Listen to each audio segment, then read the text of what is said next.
everybody. We're all here in America. Thank you, everybody, for taking the time to be here. I'll just jump right in and begin as I have been doing more often recently, and that's bragging a little bit on our home state, California. $675 billion a year economy in terms of global trade, just 2024, $183 billion specifically in exports. So I'll remind everybody that we have more Fortune 500 companies in California than any other time since 2010, more than any other state in the nation. We're number one, not just in Fortune 500 companies, but we're number one in manufacturing, $412 billion a year. No other state comes close in terms of its manufacturing output. Number one in agriculture, $59.4 billion a year in output. Innovation, we simply have no peers. And I'll highlight a point of reference, also a point of pride. The UC system, and this is interesting, has 12,700 active patents, more than any other system in the world. 9% of all of the academic investments in terms of innovation, entrepreneurialism are occurring currently within the UC system. Again, that innovation ecosystem is what separates the game we play, the game played by everybody else. Of course, IPOs are a proof point of that. Over 1,300 IPOs since 2011 have come from the state of California. That's 2x any other state. No one comes close. 55+% of the venture capital in the United States of America comes from the state of California. In every critical category, California dominates, including representing 18% of the R&D in the world. 22% comes from China, 21% of the world's R&D comes from Germany. California, as a subnational state, represents 18% of the world's R&D. It's a point of deep pride. Unsurprisingly, it's a consequence of California's growth and its resiliency. The population of California continues to grow. Back-to-back years of growth, including last year, the census data, 232,000 people, population growth here in the state of California. Speaking of growth, the IMF put out their assessments showing the growth of the economy in the state of California. You can see other competing economies, United States, China.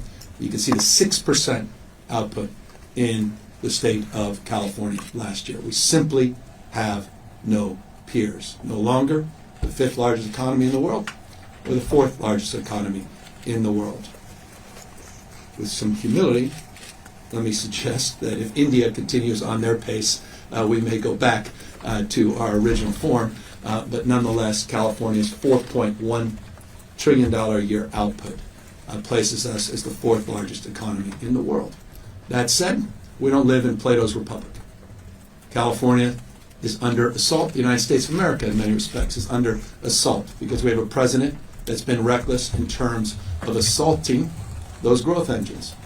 It's created a climate of deep uncertainty and certainly has California in his sights. You can see just from this headline alone, New York Times, dozens and dozens of headlines as relates to an assault on research, an assault on science, from NIH grants to cuts in libraries, knowledge, literacy, crime dollars, volunteering, the spirit that defines the best of America, and Vista in 1965, and Sarge Shriver, the Great Frontier, and that assault on AmeriCorps, $400 million just whacked under the guise of quote-unquote efficiency. By the way, our AmeriCorps members working on the recovery in Los Angeles, our AmeriCorps members working on high-dose tutoring in our public schools. Best to describe this as a Trump slump all across the United States. It's reflected in adjustments by every independent economist, by leading banks, by institutions. Across the board, we are projecting impacts because of the uncertainty that have led to a downgrade in our projections, and I'll get to the budget very briefly. Those downgrades include the disproportionate impacts in a state like California, the impacts on the ports, impacts that have been highlighted in reinforced by port directors in Long Beach, LA, certainly where 40% of the goods movement comes through, but also in the smaller ports like San Francisco and Oakland. You've heard Gene Soroka and others lament about a 35% decline in volume. We've gone from 145% tariffs to maybe 80%, and now 30. If you started at 30, it would have a jaw-dropping impact on the economic future of this state. And I bring up the 145, the 80, now 30, but to highlight the impacts that are disproportionate in California, not just as it relates to the trade with China, but relationship and trade to Mexico and Canada. When you look at those three trading partners, imports and exports into the state of California, you can see the numeric $67 billion, 37% of that related to exports into those countries of our total exports, and 41% of our imports reflected in that trade between those three countries.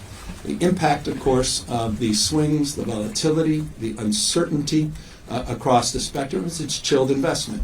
Market swings, you can see just last month, feels like a year ago. It was just literally weeks ago, a $10 trillion swing in the markets. The markets may be up yesterday, down today. We'll see where they are tomorrow. That uncertainty is leading to uncertainty as it relates to business decisions and investments. You can see impacts in the largest retailers and expectation that small businesses have laid that their decisions that need to be made today as it relates to backpacks and school supplies and decisions that will be made in just a matter of months as it relates to Christmas supplies might be impacted by the indecision or the uncertainty, both and, coming from the White House. 30% tariff, 25% tariff, 10% tariffs, even as baselines, having a profound impact. But more importantly, the impact is disproportionate on our small businesses. And I say that as a guy who knows a thing or two about it. You don't have to impress upon me what P&L is, or seasonal purchasing. I am proud to have started a small business right out of college with a part-time employee, Pat Kelly, and grew that at peak to over 1,000 employees, 21 businesses. And I don't say that to impress any of you, but to impress upon you my passion for entrepreneurialism, my passion for people who put everything on the line for riches and new beginnings, small business men and women, and the anxiety, even in the best of times, that they feel. But how about the anxiety at the moment? Do I make the purchase in China with 30%, or will he change his mind in 2 weeks and it will be 20%? Do I hold back and just do my high margin purchases today and forget the low margin purchases? But what will that do in terms of my summer volume and revenue? Across the spectrum, the impacts are just being felt and haven't yet fully being felt. And you can point to the inflation number and say, well, it's behind us now, please. The impacts of these tariffs have yet to be felt. The impacts, however, are being felt disproportionately in the fourth largest economy in the world that has so much goods volume and trade. And I'll remind you, not just so much goods volume and trade, 1 out of every 5 businesses in Southern California are directly or indirectly connected to that trade. So the impacts here are disproportionate. I talked about California as it relates to its dominance in so many different sectors. Another area of dominance as it relates to business starts. You can see here in the state of California since 2019 through September of last year, and the most modern, at least up-to-date numbers that we have, 1.16 billion new business starts, 2x. Texas businesses remain the backbone of our economy. 4.2 million businesses in the state of California, 7 million people employed. It's about 47.1% of our total employment. It's a point of pride, and the impact our small businesses are feeling is disproportionate. We are, as a consequence, pushing back. And we're not just standing by passively. We feel we have agency. We can shape the future. We can punch above our weight. And that's why, working with the legislature, we were proud to do an early action on a special session that fortified the Department of Justice, our AG's office, to provide additional resources so that we can move aggressively to defend our values and defend the state of California, defend our Constitution as it relates to issues large and small, from birthright of citizenship to voting issues, obviously issues that are more contemporary along the lines I just suggested on the AmeriCorps cuts and notably on the issue of tariffs. On the issue of tourism, I should note, California dominates. We were $157.3 billion last year in total spend, which was record-breaking tourism this last year. The impacts of our trade, not just our tariffs, the impacts of rhetoric related to the world we're living in, the recklessness of that rhetoric in relationship to the trade and confidence, let alone trust in brand America, is, yes, unfortunately impacting America's #1 tourism destination, the state of California. Here's the latest numbers that came from Visit California: 11% decline in total volume of international visitors. You can see highlighted here Germany leading the decline, and obviously UK and Canada.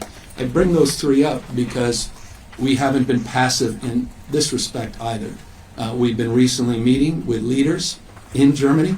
Up there, one of the slides with the German ambassador recently, the UK ambassador we met with consul generals all across the state of California representing Mexico, and the lower screen there with the Premier of British Columbia. We have been proactive in our engagement, proactive in making the point that California has an open hand, not a closed fist.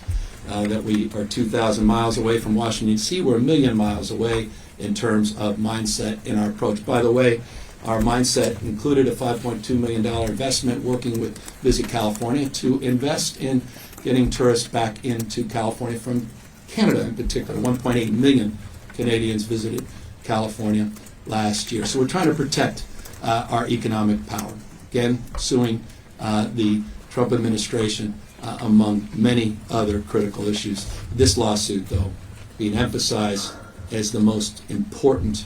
You may have seen yesterday, we were able to provide the kind of specificity that was required of a request for an injunction that will be not only included today in the presentation that I'm about to make on the budget and its impacts as it relates to what's going on in Washington, D.C., on our revenue in particular, but also as it relates to the lawsuit itself that was filed that uses a lot of the data that we're providing you today in this budget presentation to back up that lawsuit. So let's jump right into the budget. When we last met in this room, we estimated we said it was in essence a balanced budget, $363 million. That was the estimate in the January presentation, all things being equal. Interestingly, since January, the presentation that I provided you had a revenue projection, and we were off. We were significantly off. The revenue that came in from January through April exceeded our expectation by $7.9 billion. The economy of California was humming. An additional $7.9 billion above our projections we were collecting. That has significantly changed since the actions of this administration. We now project on the basis of the work that's been done by not only our finance team, but those experts that we counsel and engage in an independent review of our estimates. We estimate that the impacts that I just laid out as it relates to what's going on in Washington, D.C., instead of seeing that increase in revenue through April that we were experiencing, again, $7.9 billion above, we're going to see an impact of about a $16 billion downturn, not all in the next fiscal year, but fiscal year plus one. This goes into basically a 2-year process. Let's break it down so you can see where those dollars will decline. Unsurprisingly, anyone who's familiar with the state of California's budget and the volatility of the budget, reduction in capital gains being the most impacted. You'll see a $10 billion estimate in reduction in capital gains, and I'll give you some proof points of that in just a moment. You can see the impacts on income as it relates to wages, then the $3.5 billion in that space, income taxes, and then weaker corporate profits that will nerd about $2.5 billion less in expected revenue. This is, again, top line, $16 billion revenue decline based upon where we thought we'd be just in January. So here's a slide I showed you in the January budget. And this is an important slide because I highlighted that we were getting back, and again, anyone familiar with California's budget, because of the progressive nature of our tax system, understands the volatility, understands the nature of the EKG chart that is here. And what we were basically trying to highlight in January is getting back to some normalcy. That sort of more traditional 5.1% on capital gains as a percentage of personal income. And that's the numeric that has a disproportionate impact, not only on our revenue, but also impacts that are external from us related to the markets themselves and how the markets have an outsized role in terms of impacting our capital gains. So we projected about a 5.6% numeric in January. Today, we're projecting a 4.4%, from 5.6% down to 4.4%. The out years, you saw in the last chart, 5.1. We're projecting that now down to 4.8 in the plus year budget. So that alone has a significant impact on our revenue and relates to the chart that I previously provided you, 10 billion of the 16 billion being impacted by capital gains. Here's just that chart that we often share, just showing you that revenue volatility. This is more broad than just capital gains, just showing you these peaks and valleys. And that, again, only reinforces the imperative of getting to 20%, not a 10% reserve, and making sure that the GAN limit is not included in the BSA and works against us. And that's an ongoing reform that we need to pursue, and we need the voters to approve. So let's talk about the budget. Here we are, $321.9 billion budget, submitting to the legislature, $226.4 billion general fund, $15.7 billion in total reserves, and a shortfall that we're projecting on the revenue and expense side of $11.9 billion. I want to put that in perspective, that shortfall in perspective. It's about 5.8% of the general fund. You can put it in perspective of previous years, significantly higher, going back to the Great Recession, another recession. You can see some of the numbers that previous governors have had to grapple with. So by relative years, this is pretty mild, and as a consequence, we are moving forward with making decisions that not only address the concerns this year related to the $11.9 billion, but mindful that we need to tighten things up into the out years as well. Thus the fiscal responsibility slide. Obviously, we need to plan for the long term, which is difficult, if the slides did not only highlight that, in the best of times. But in a time of just extraordinary uncertainty, it is particularly challenging, and that's why we need to be particularly mindful of the world we're living in and what are the trend lines that define it. So here are the solutions. $5 billion on a freeze on our Medi-Cal expansion. We're not cutting or rolling back those that are enrolled in our Medi-Cal system. We're just capping it, particularly for those without documentation. We're the only state in the country, and many states have expanded health care under their Medicaid system, our Medi-Cal here in California system. No state has done more than the state of California. No state will continue to do more than the state of California by a long shot. And that's a point of pride. And it's a point of privilege to be governor that's been part of that effort. So we're going to freeze enrollment, which in the out years, budget year plus one, represents about $3.3 billion. And these solutions are budget year. I'm looking beyond the 3.3 represents budget year plus one. The monthly premiums, we believe that people should have some skin in the game as it relates to contributions. So we are looking to a monthly premium that would generate through that program wouldn't go into effect till January 1st, 2027. This is my confirmation team. No notes up here. And would, in the budget year plus one, represent about $2.1 billion. There's certain clinic payments that are related to the undoc expansion that we cap. There's some overtime at IHSS, and that's, and we'll cap it at 50 hours, which we think is reasonable, 50 hours of overtime. And there's some utilization as relates to prior authorizations and prescription drug utilization management. That represents about $200 million. On the revenue side of things, there's no new taxes, sort of the vernacular that's often used, but there are some strategies as it relates to generating revenue into the general fund. You saw what we already did as it relates to the Medi-Cal alone. I think was highlighted was $3.4 billion on two funds that are sort of well known to all the folks in the front row here. It's about $150 million we're going to sweep, and about $450 million we're going to sweep. And then there's Prop 35 revenue for Medi-Cal base growth. It's about a $1.3 billion contribution to our challenge. So that is the bulk of the how we get to balance, with one additional caveat. We're going to do fund shift so we can keep our investments whole in CAL FIRE, which, as you know, we doubled the number of CAL FIRE personnel roughly, and roughly doubled the budget the last few years. I don't know what more evidence we need of the imperative and importance of maintaining that investment than what we just experienced in Southern California in January, and of course what we'll experience. It's fire season. Well, it's always fire season in California, but we're entering the peak of the fire season in the next number of months.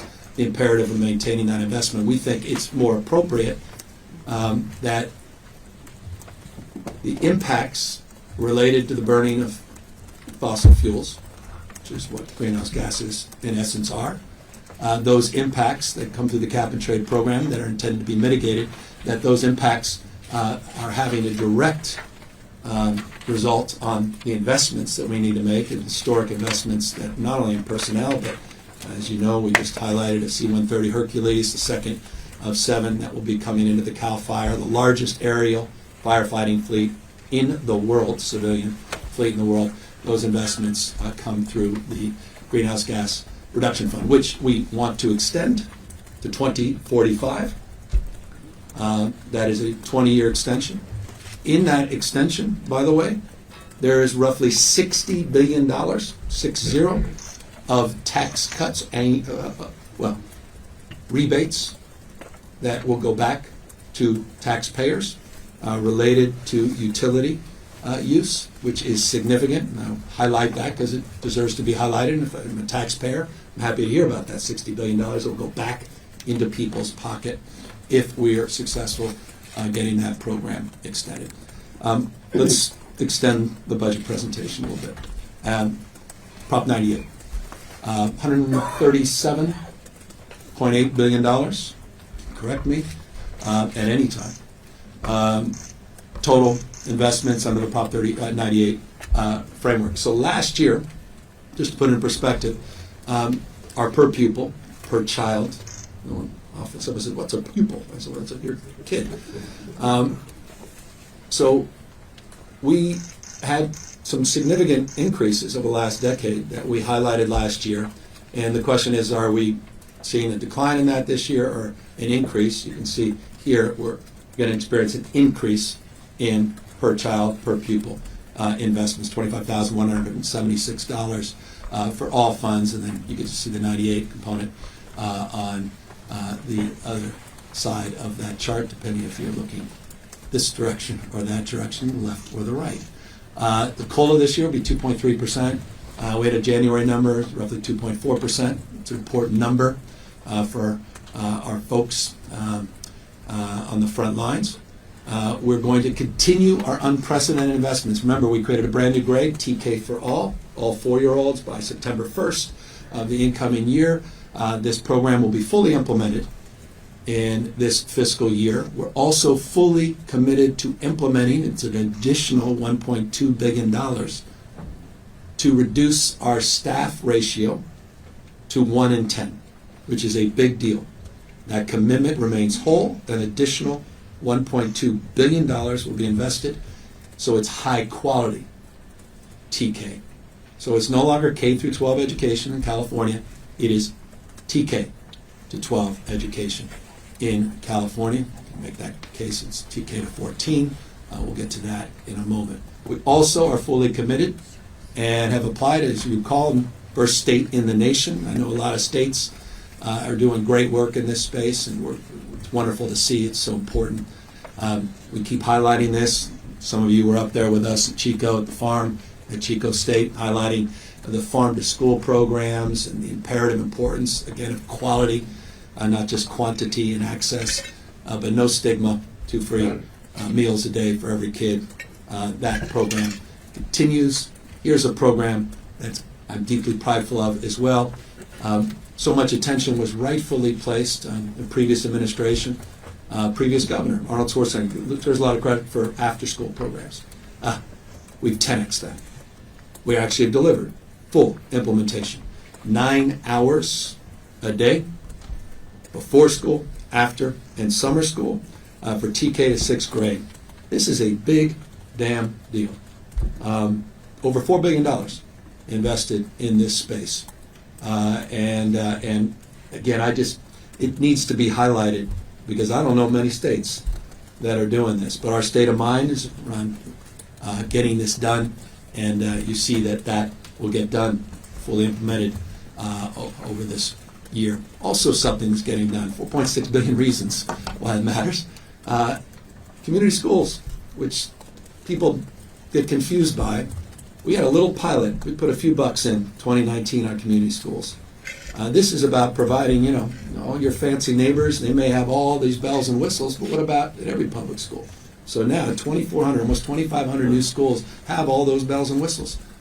Start to address the issues that are happening outside of the school facilities and making sure that we're providing not just healthy meals, but health care, wellness centers, not just for adolescent physical health, but mental health, high-dose tutoring, learning specialists, and a lot of support services to help families. So these community schools, it's a national, we think it's a national, what we're doing is a national model. There's a lot of states doing interesting things. We steal all their good ideas in the spirit of elevating everybody.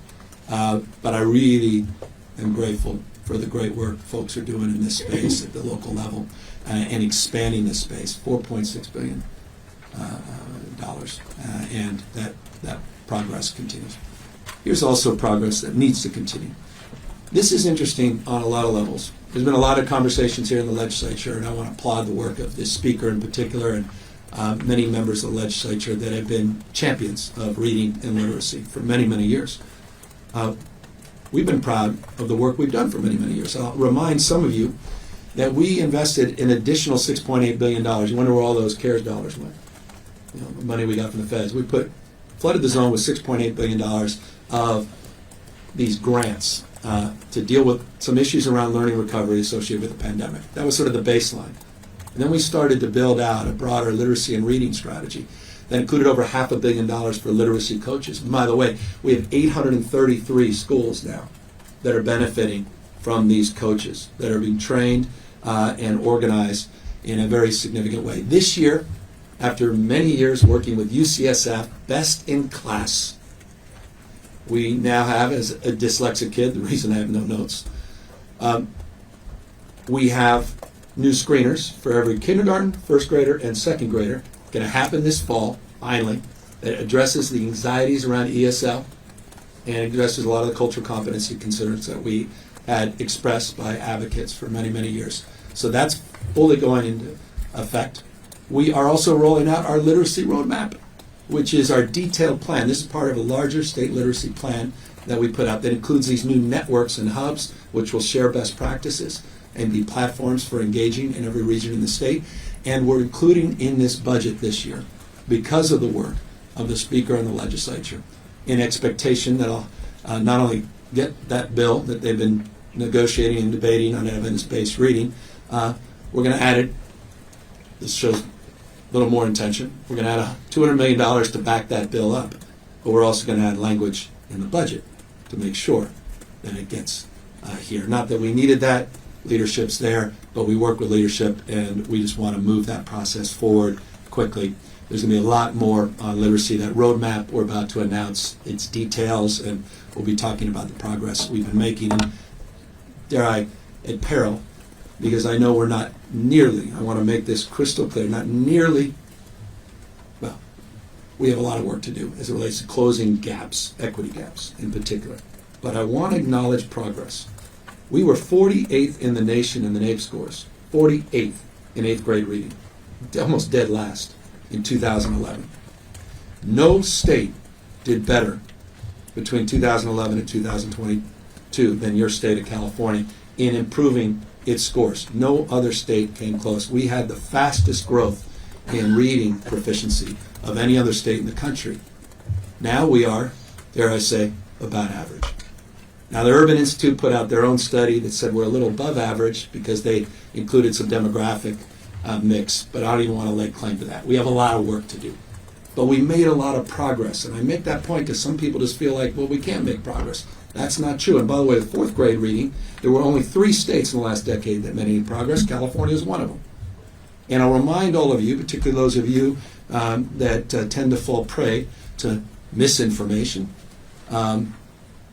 not disinformation, but misinformation, that California's reading scores and math scores substantially, not substantially, outperformed during COVID states like Texas, or excuse me, notably, a state like Florida. In fact, in Florida, in every single category. We had less learning loss in 4th grade and 8th grade reading and math than the state of Florida. I say that because you may not know that. And some of you may be immediately trying to stress test that. 3 out of 4 categories we outperformed, in 1 category we tied. So that's my response to your inquiry. Proud of that. But we haven't come close to where we need to be, particularly as it relates to the equity issue. That's the importance of that bill, importance of the work the legislature's doing, and I'm grateful for their work. Let's talk about CSU's UCs. We talked about the 12,700 patents, active patents, more than any other university system on planet Earth. That's just the UC system. The system engaged with the state a number of years ago in a 5-year compact that committed 5% increases a year. We were able to hold strong to that over a 2-year period, and then we're struggling now with some challenges. We had a 7.95% adjustment in the January budget. We're going to reduce that to 3%, so down to 3%. And I remind everyone the deferral is locked in. We are committed. The UC deferral is $240.8 million, $240 million, 0.8, and I think the CSU a little bit higher, $252.3 million deferral. That is sacrosanct. They'll get that 5% bump. Just want to remind everybody of that. But again, what we want in return, the whole idea of the compact was to create for the first time in state's history a system-wide goal in terms of graduation, to address some of the issues of equity in relationship to that, time to degree, dual enrollment, issues related to transfers, and most importantly, at least some of us, particularly those of us that have kids that are getting closer and closer to filling out applications to the UCCSU, more California resident undergrads. So in return for these dollars, we have certain expectations, and we are fully committed to fulfilling our part of the deal. And we know our friends at the trustees and regional level are as well. Look, not everyone is going to go to a 4-year college. And that's okay. And that's why we're very proud to put the kind of energy we put in to the master plan that was designed in the 1960s. We put, over the last few years, similar amount of energy into creating the state's first master plan for career education, where we focus on skills. We focus not just on academic proficiencies, but skill-based mastery. What are you great at? And how do we value that as opposed to devalue that? 800 plus people worked on this plan. and is a deep point of pride. I don't know that there's a more comprehensive plan for career education in the country. Some of you were out there on the road with us. We were in a bunch of parts of the state, many different rural parts of the state in particular, talking about a career passport, which is an academic and skills passport, both and. This notion that you can have a thriving career without a college education is sacrosanct and is critical in a state deep pride with its UCs and CSUs as a conveyor belt for talent. The community colleges are as the backbone of that conveyor belt as well. And so the partnerships with the community college include this credit for service. And what is that about? If you're a police officer, if you were in the military, and you did all that basic training, you've developed an enormous amount of career and job-ready skills. If you want to plus that up, if you want to get a BS or a BA, you want to plus it up, maybe get a little bit more support. Why do you have to do all those basic courses again when you've already spent years and years? And so this notion of credit for service is a big part of that. And that leads to our vets.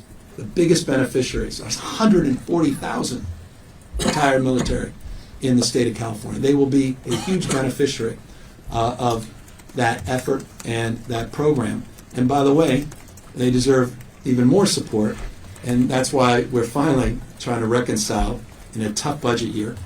We're going to make a down payment to exempt for our military families their retirement benefits from being taxed in the state of California. So we're finally moving that forward in this year's budget, something we've been talking about. We held the line despite some of the challenges in other parts of our budget. Speaking of that, I'm a little bit of bias. My grandfather, Arthur Menzies, spent years and years in corregidors, prisoner of war. He came back, struggled, and ultimately, I've shared this before, but he took his life. He never came back the same. And so I'm deeply mindful of the challenges that veterans struggle with when they come back. And so I was very proud that we worked with members of the legislature, we worked with the public to get Proposition 1 passed. It includes $1 billion for our vets under the Mental Health Service Act reforms and the capital infusion of the $6.38 billion bond. $1 billion of that is set aside for our vets. And I say that because I want to highlight that, because just this week we highlighted other component parts of our behavioral health strategies. And I'll remind you that we are flooding the zone in this space. It is important, and I'll say it over and over and over again in an effort to try to get people to truly absorb that in 1959, California had a peak number of locked hospital beds. 1959, 37,000. Today, with a population that's twice the size, we have about 5,500. 37,000 to about 5,500. That's a problem statement.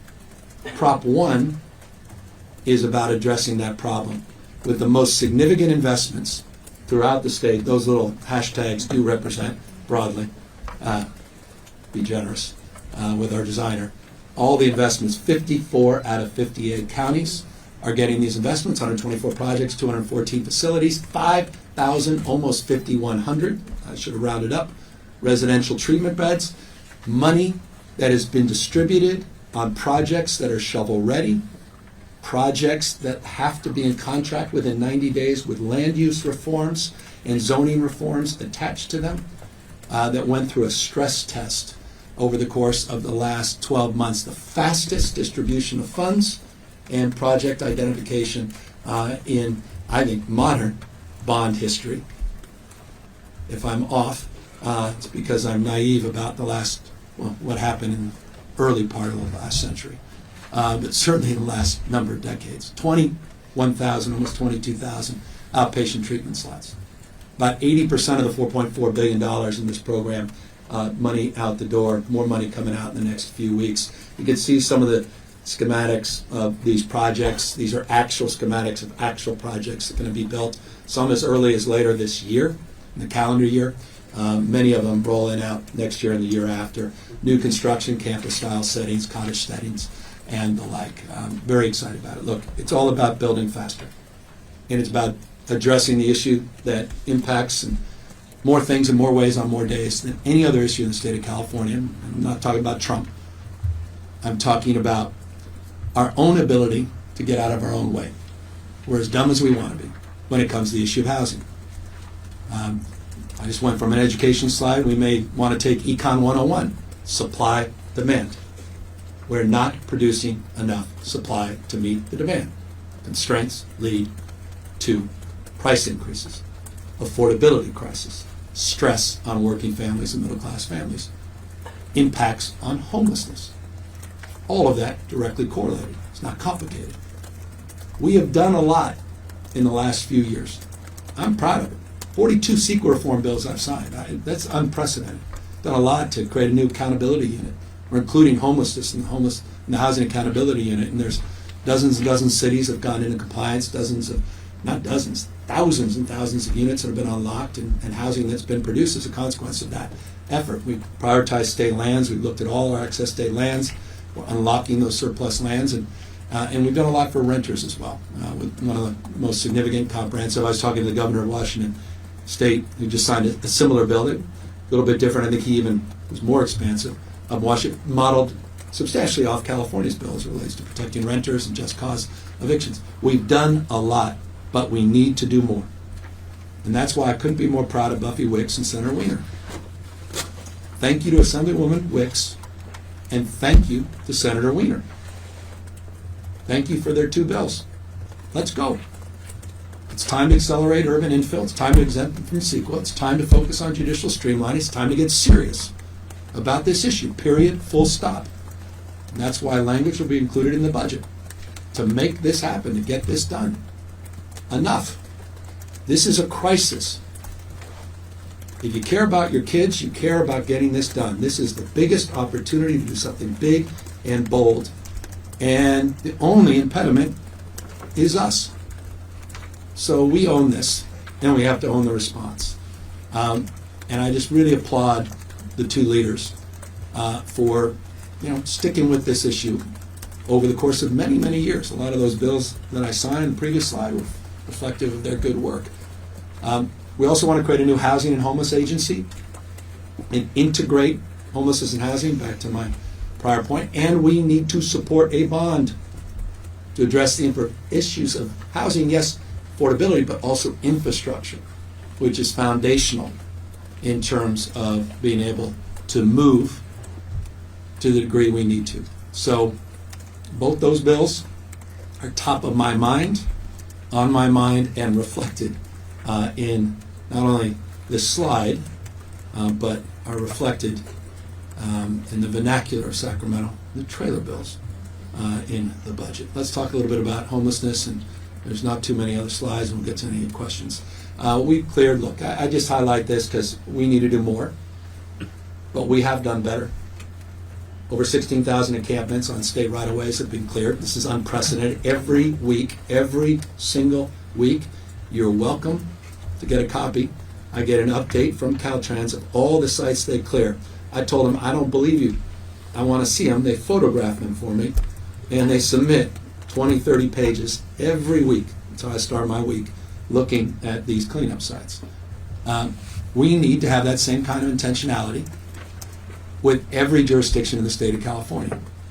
I mentioned incorrectly, I said Tulare. I don't know what I was thinking, but I meant Turlock 2 days ago. Eitan, I apologize.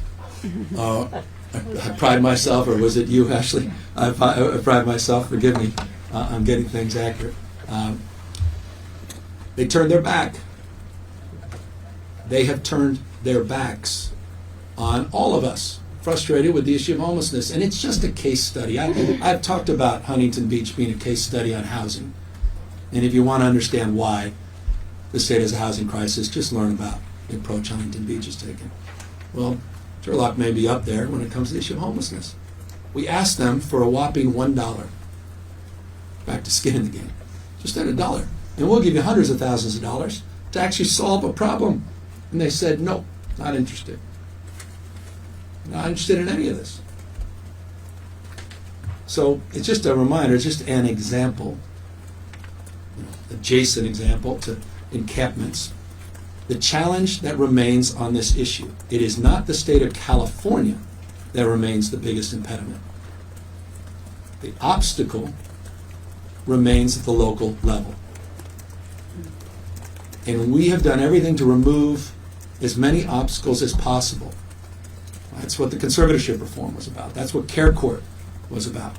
That's what all these zoning reforms and land use reforms are about. That's what's included in Home Key. Over 10,000 human beings in housing under our state model. Room Key got over 62,000 people off the streets. Unprecedented. Came with reforms. Time to delivering projects.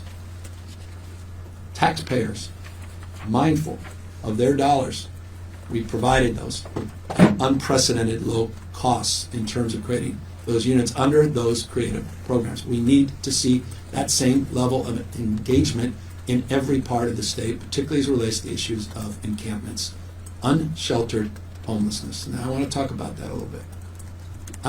There's no one, you don't see a sign saying mission accomplished. So, for the cynics, those people just are hardened by darkness and negativity. I'm very negative about the performance at the local level as it relates to unsheltered homeless, sure. But I want to just put it in perspective. We had a almost 52% increase. We were going through the charts on unsheltered homeless up till a few years ago. We have been just pounding every year. I know we have more to do. We're making progress. And this year, we're one of the few states in America that didn't see an increase in unsheltered population, 0.45%. Nation went up over 7%. By the way, on overall homelessness, we went up 3%. The nation went up at 18.13%. You can put it back there. You had 44 other states had larger increases than California last year in unsheltered homelessness. That's not good enough. That's my long-winded point. Thus the imperative on the model ordinances, thus the imperative on accountability and continuing, to the extent we can, driving reforms. And so I want to talk about driving reforms and accountability. We created an accountability website on behavioral health, housing, and homelessness. And I encourage everyone to go on this site. And by the way, it's exciting. At 9 o'clock today, we added, to the extent people get excited about this, we added 2 additional sections today on ERF, which is the encampment resolution grants. We call them encampment resolution funds for the vernacular of our finance team. How many people were actually served? This is the hundreds and hundreds of millions of dollars in addition to all the HAP money and in addition to everything else we've done. $750 million flooded the zone to focus on encampments. This is not about criminalizing. This is about humanizing. This is about cleaning up encampments and saving people's lives and improving the quality of life for everyone in return. $750 million. How are they doing? By county. Look it up. See how your county's doing. See how your neighborhood is doing. See how they're doing as it relates to their mobile crisis units that we've made eligible under Medicaid. One of the reasons Medicaid has gone through the roof. We can talk about that in the Q&A, all the other areas. But that's one of many. How many counties are actually using those Medicaid dollars, those Medi-Cal dollars? We finally have that up after 9 a.m. this morning. All these other areas are on SB 43, which is the conservatorship reform, the Care Court, housing element compliance. I'm losing even more of you when I get into RENA goals, but they're in there as well, all on this website, accountability.ca.gov. Proud of it. Also proud that we're starting personalized government. We talk about step-by-step strategies, step-by-step plans to address vaccine and challenging issues, career master plan being one of them, work we're doing on the compacts. We also believe in effective, efficient, and engaged democracy. I'll get to all 3 briefly. On efficiency, just on a highlight, we're really proud of the work we've done in partnership with some of the world's greatest companies that happen to be California, unsurprisingly, California companies. We've announced the most significant, and we have scrubbed this. There are a lot of interesting AI projects going on across the country, none on Gen AI at this scale that are more interesting than the number that we've been announcing recently in the state of California to be more efficient. We've also been aggressive, over 6,000 plus positions, and I'll show you a website to validate and stress test that work we're doing on printing, travel, workflows. IT modernization, our whole digital first, the Office of Digital Innovation, Office of Data and Innovation, around data design, about humanizing workflows. We've been at this for years and years and years. We've saved the taxpayers over $2.5 billion in the last few years just with some of the more recent efforts. Saving money, becoming more efficient, not doing things to people, doing things with people. A completely different approach than you're seeing with that four-letter word and crew out of Washington, D.C. It's also about effectiveness. And at peril, my team said, do you really want to do this? Take that four-letter word that's currently 3, DMV. But I just thought, it's Harvard Business Review, after all. And they've been under assault, but I want to lift them up. DMV just got a recognition by the Harvard Business Review of their turnaround. I know. Your experience last week, your friend 2 months ago, you heard, I heard it too, and we get it. But they've made, Steve Gordon done a good job, and I'm proud of him. And he's doing it because we give him the tools. We've got this thing called RFI2, which is just a fancy way of saying we're doing sandbox and iteration. We're changing our procurement in the state. It's a game changer. The procurement protocols in the state have radically changed, and I'm really proud of that. It allows us to test new technologies in a sandbox, taking an iterative mindset, allowing us to do things the private sector traditionally does. And we're doing it and producing real results, particularly as it relates to wildfire. With TechnoSilva, one of our partners that came through the RF2 process as it relates to predictive modeling and wildfire modeling, some of the early alert systems, one in particular that got recognized as Innovation of the Year by Time Magazine. Something would be nice to see recognized in the state of California, but I appreciate Time recognizing the work we've done on Alert SF as technology continues to aid in our efforts. And we're going to need more, but we are doing better in this space. So contracts are being renegotiated, constantly trying to address the issue of fraud. They're very mindful of that being an ongoing issue. And saw a 60 Minutes thing last weekend. You should check it out about the impacts around the globe on this issue. This is a huge issue. Will be increasingly a major issue of focus for years and years to come. We must do more in this space. Civil service reform, we've done a lot. Again, not doing them to people, but with people, meaning our public employee unions, the technology and firefighting I talked about, and a lot of partnerships, not just public-private, but also public-public partnerships, all on results.ca.gov. And this is the site. It's all here now, brand new, ready to go. You can scrutinize it, you can find a mistake, you can highlight it, you can maybe highlight something that is interesting, novel, that you didn't know about. Here are all the kinds of things we've been working on, and from drought forecasting to housing permitting to just basic ways to make government smarter and work better, meet people where they are. Engaged. And that's the transition to engaged. I've been very, if you're like me, and just a few more slides, guys. If you're like me, you've been very concerned about the lack of civic engagement and the fact that people are talking down to each other or talking past people. And the question is, well, what the hell do we do about it? How do we move beyond the rhetoric and the rancor of the moment? And how do we allow, deliberative process that's not consumed by a special interest? You go to a town hall often and there's 23 people lined up saying essentially the same thing, you can get intimidated. And often your voice is not heard. So how do we create a platform for civic engagement in a civil way? And we have been scrubbing the globe, literally, to figure this out. And landed on a model in Taiwan. And actually brought the person who designed that model in Taiwan, which consistently is ranked as a democracy index, as one of the most civically engaged in the world. We brought Audrey Tang to the office, and we designed this new civic platform called engage.ca.gov. And the first pilot launch, and I say pilot because we're going to roll this out across. I wish I could start over as governor again, because I would have but we're here finally to do this on a myriad of issues.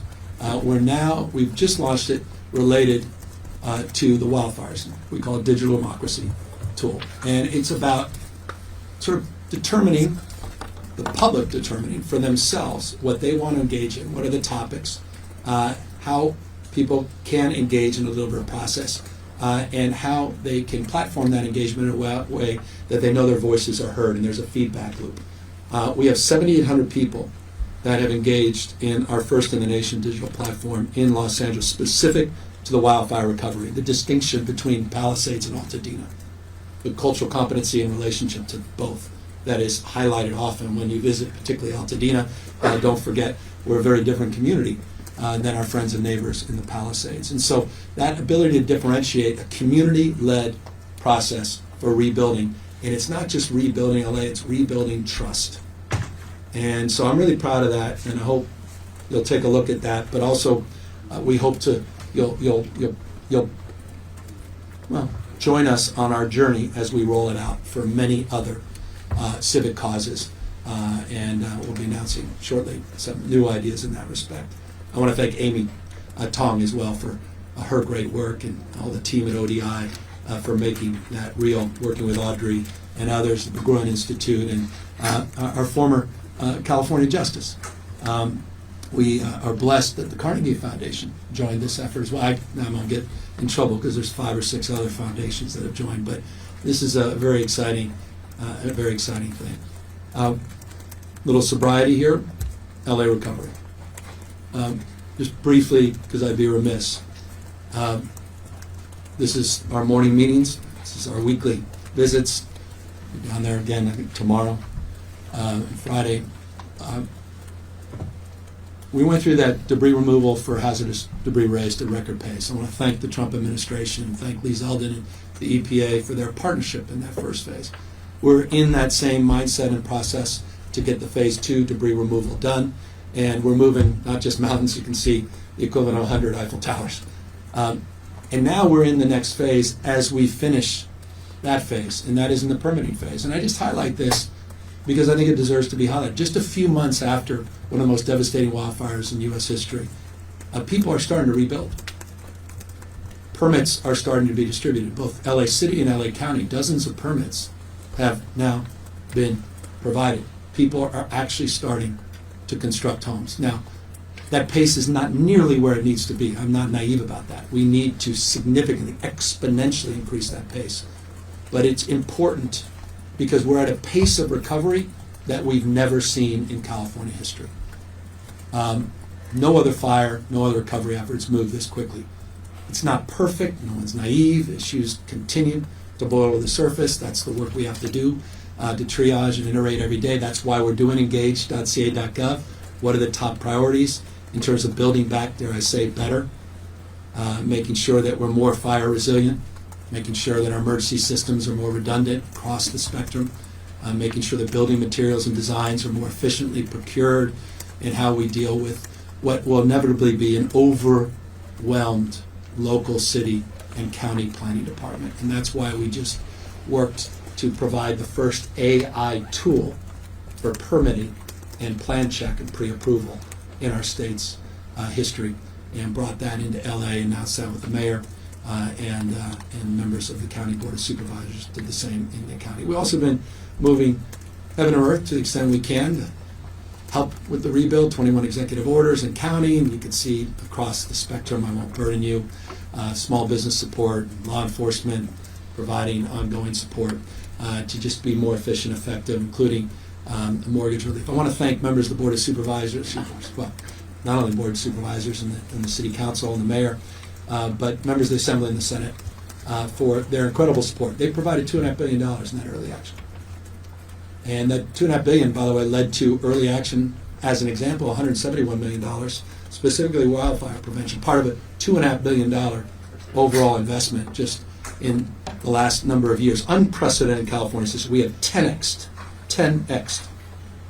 our investments in vegetation and forest management, highlighted in record-breaking number of acres treated and 1.9 million in 2021, 2023. I say this in terms of mindset and prevention.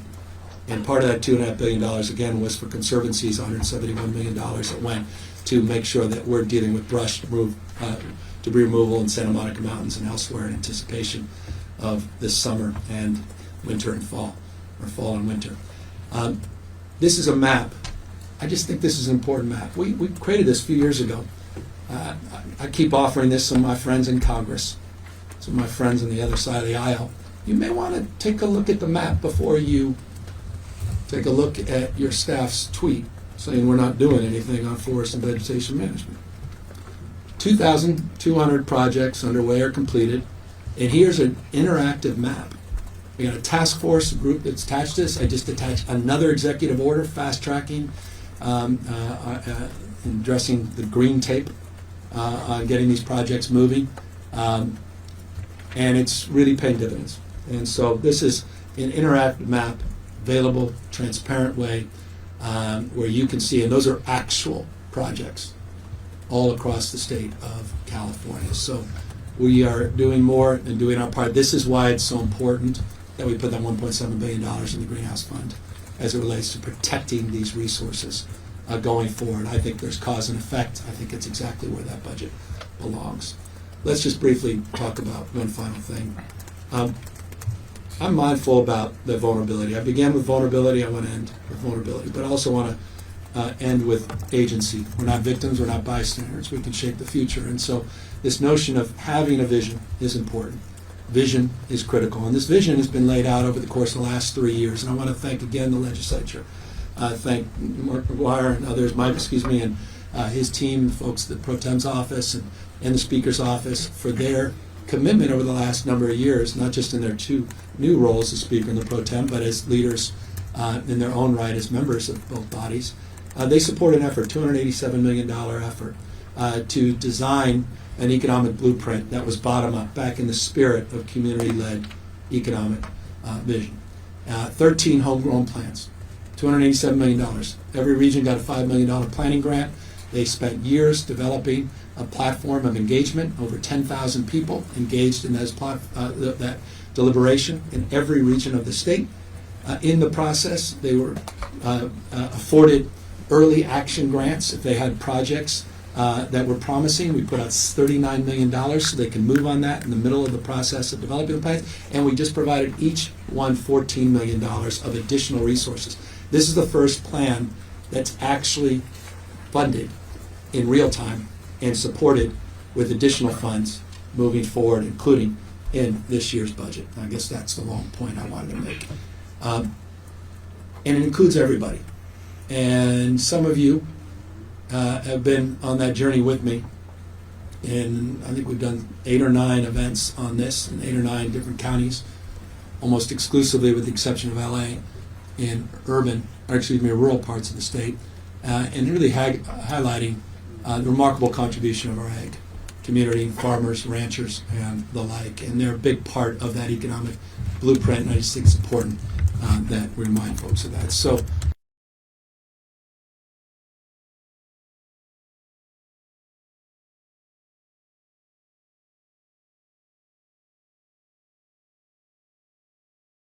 budget presentation by making the obvious point. The challenge that we face this year, and the challenge we will face for many years, is on growth of our Medicaid system, Medi-Cal. You face it in other areas as well, but the issue around Medicaid, Medi-Cal, it's a $179 billion budget this year. Not insignificant. That's all in. Federal, not just general fund support. $179 billion. 5.3% of that is the undoc expansion. 5.3%. That's part of it. But those that just want to run with headlines about that, I think miss what should be considered, which is the utilization rates across the spectrum are up. You saw, some of you may have even written about it, the supplementals that went out in many other states that don't have the expansive policies that California have. Pennsylvania was one of them, Colorado, Indiana. You can look those up. Significant cost pressures in their Medicaid system as well. I highlight that because it's not unique to California. And so we have to address that, and you have to be honest about it. Our approach was not to kick people off and not to roll back the expansion, but to level set on what we can do and what we can't do. And so there are 5 or 6 actions we're taking. I highlighted 3 or 4 of them. There are a few others that we're taking where we have to tighten things up. Now, the legislature may have different ideas, and I look forward to engaging the legislature. But I made a commitment to people, and by the way, it was one of the most transparent commitments anyone that's ever followed me. When I was mayor of San Francisco, I became the first mayor in the United States of America. I promoted this and I promised this as a member of the County Board of Supervisors. I said, when I'm mayor, my commitment to the people of San Francisco is to become the first state in the United States of America with universal health care, regardless of pre-existing conditions, regardless of your ability to pay, and regardless of your immigration status. We delivered on that. Healthy SF was formed. When I ran for office as lieutenant governor, I said, that's my resolve, my commitment. It's my value. It's what I believe, I hold dear. I believe it's a universal right. And I have for 6 years championed that. Not on the receiving end of that. I've championed it, working with remarkable leaders. Senator Durazo, many, many others.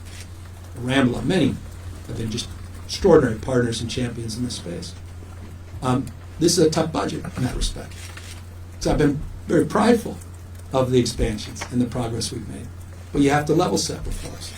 The utilization, we now have 1.6 million people just on the NDOC side. There's about 10.7% of the total, about 14.9 million people that receive Medi-Cal in the state. Significantly larger number than we anticipated. But again, so is the case with the caseload broadly. You're seeing utilization numbers that are significantly greater than projections in state after state, again, not just the state of California. So we're offering this approach. Legislature will have their approach. But one thing we can't is approach a balanced budget unless we address the costs of Medicaid or Medi-Cal in the state. And so we're going to need to do that in partnership. That's the spirit to which always I submit this budget. Humility, gratitude to all of you, particularly the front rows here, the finance team, to these 2 that need a vacation, some rest, Erica and Joe. Thank you for your fortitude and your aptitude, and thank you for your commitment to this cause of trying to strike the right balance and to promote what we hope is a peaceful exercise of deliberation with our friends and colleagues in the legislature as we try to balance priorities and balance the realities that I began with, and that is with the uncertainties. In anticipation of your question, yes, we anticipate cuts from the federal government. Those were not anticipated in this budget.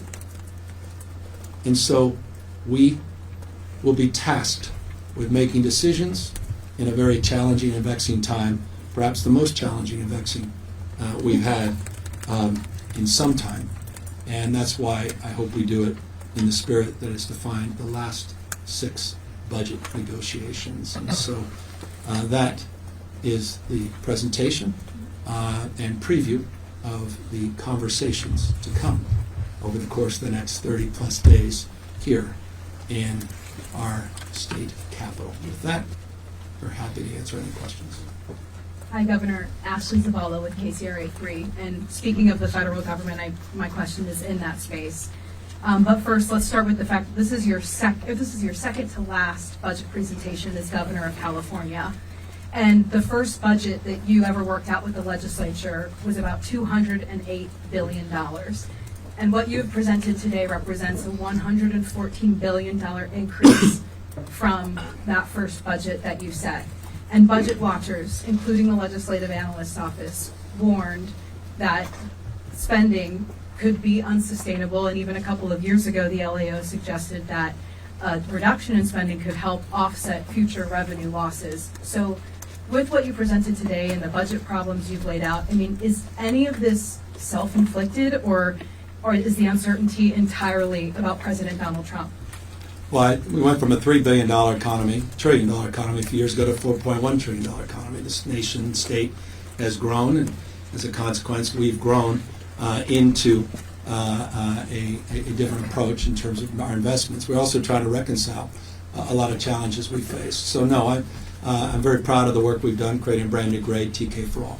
I'm very proud of the work we've done to be the nation's leader as it relates to food insecurity and addressing that as it relates to free meals in our public schools.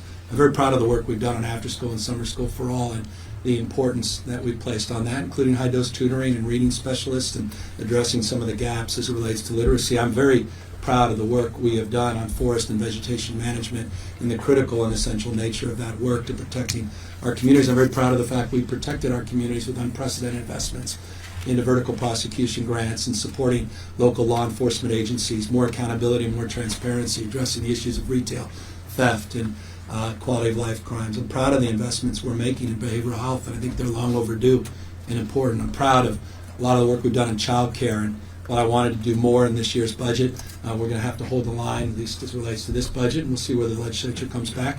And proud of the work we've done to address some of the gaps with the Department of Developmental Disabilities. The DDS often is overlooked in a lot of our conversations. Proud of those investments and proud to have taken inspiration from other states doing similar investments, but not at the scale and scope of the state. We submitted a balanced budget, as I've done every single year. We submitted a balanced budget not only to address $11.9 billion gap this year, but substantially address those out years, as you suggest. There's a delta. You referenced the Legislative Analyst Office of about $2.3 billion. The Legislative Analyst Office actually projects, with the big three revenue, 0.6% delta, $2.3 billion more in revenue than we're projecting. There's a difference of opinion. You're right, there often is with the LAO. They're projecting more revenue than we are in this budget. They're projecting $18.4 billion more revenue in the out years. So we're addressing that difference, and there is ongoing difference in that respect. We're also addressing some cost drivers that are not unique, as I say, to the state of California. So we're addressing those in the budget this year, and we look forward to addressing those out-year concerns. Proud of the economic growth, proud of the economic output in the state, and proud that we continue to balance our budgets, pay down long-term obligations. There was a slide on that you saw in January. You've seen in my previous presentations. Unfunded liabilities, we continue to pay those down.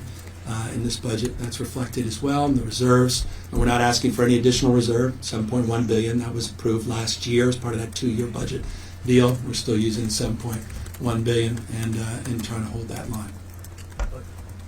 Antonio Roy Harvey, California Black Media Governor. Good morning, good afternoon. And this might be a concern for the California Commission of Aging.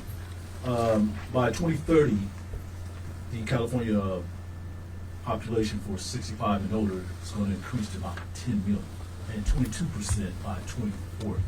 You did say, the budget for Medi-Cal is insignificant, but with people struggling and, Social Security, may be cut, and this population is growing bigger, what options that, or a message that you have for this population, this faction, to ensure that, this $5 billion rollback won't affect them, or is there other options for them?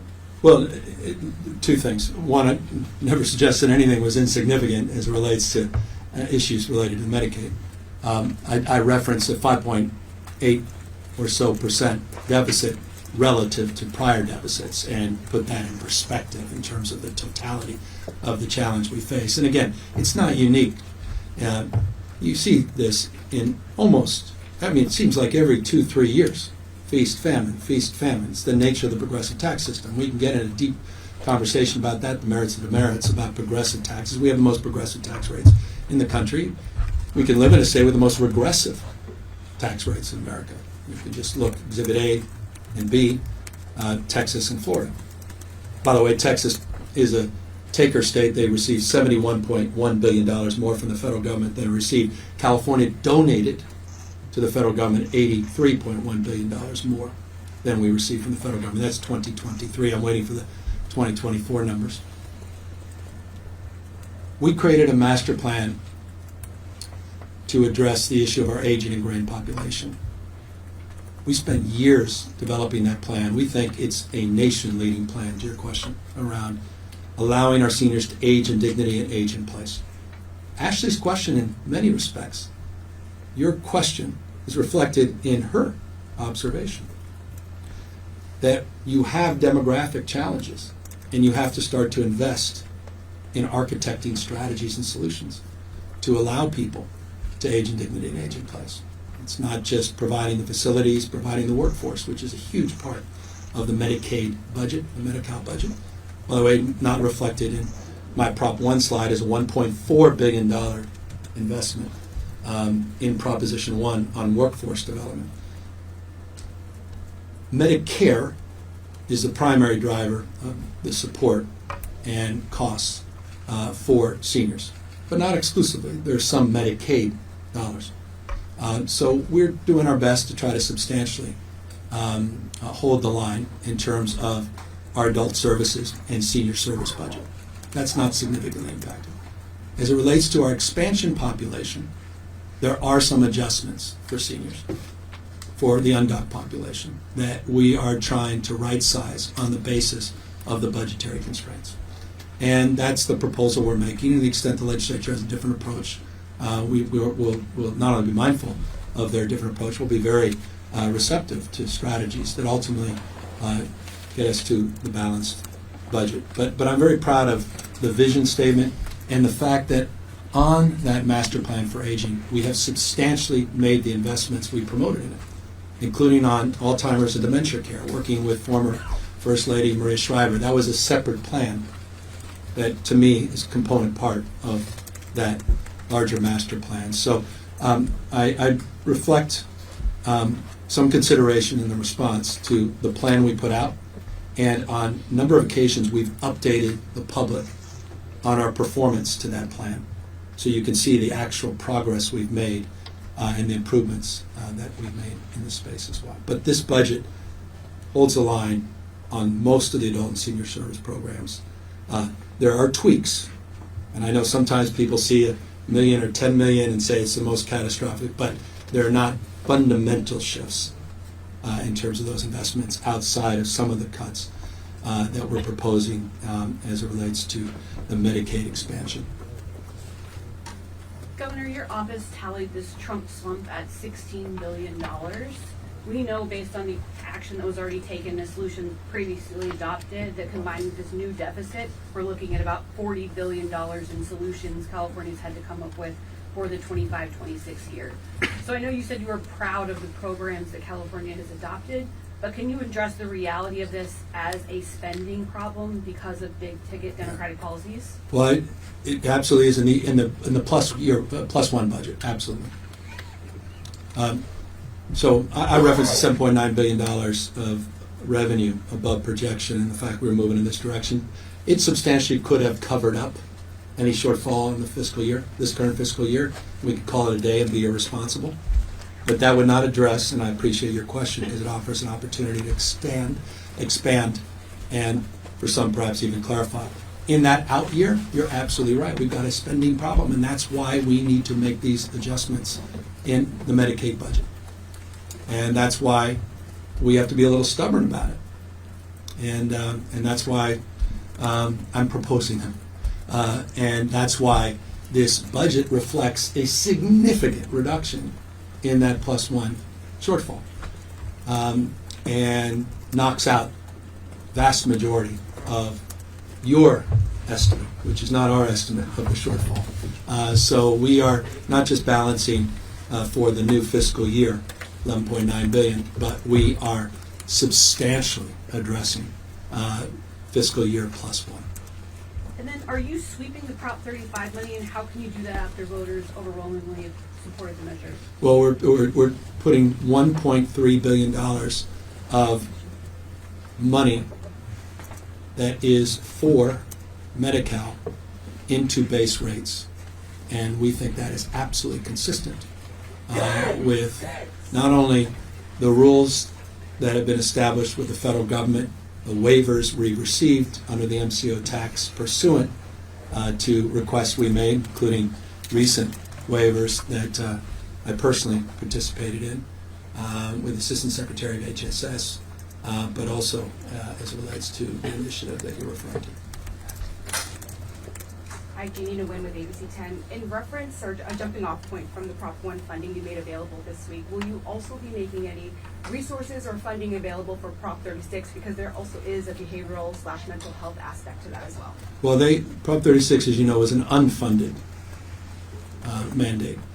That said, the budget under Prop 47, the irony for some, Prop 47, of which they decry and criticize, is the source of those funds.